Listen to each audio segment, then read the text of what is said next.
കണ്ണൂർ പയ്യന്നൂരിൽ 100 വർഷത്തിലേറെ പഴക്കമുള്ള ആൽമരം കടപുഴകി. പയ്യന്നൂർ മമ്പലം ഭഗവതി ക്ഷേത്രത്തിലെ ആൽമരമാണ് ക്ഷേത്ര ഭണ്ഡാരപ്പുരയുടെയും ഓഡിറ്റോറിയത്തിൻ്റെയും മുകളിലേക്ക് വീണത്. 10 ലക്ഷത്തോളം രൂപയുടെ നാശനഷ്ടങ്ങൾ ഉണ്ടായിട്ടുണ്ട്. തുഷാര പ്രമോദ് വിവരങ്ങൾ നൽകും. തുഷാര, എന്താണ് സംഭവം?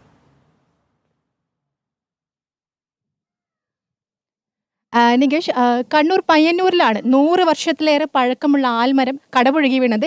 ഇന്ന് രാവിലെ 9 മണിയോടെയായിരുന്നു സംഭവം. ഈ ആൽമരം എന്ന് പറയുന്നത് പയ്യന്നൂർ മമ്പലം ഭഗവതി ക്ഷേത്രത്തിലുള്ള ആൽമരമാണ്.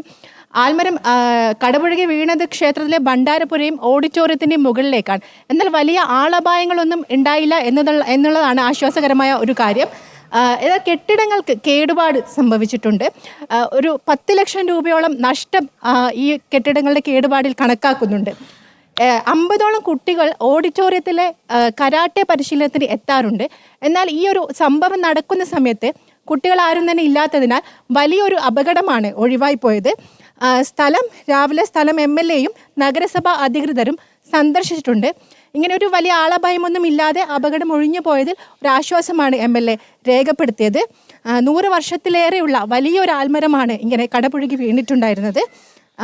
തുഷാരയാണ് വിശദാംശങ്ങൾ നൽകിയത്.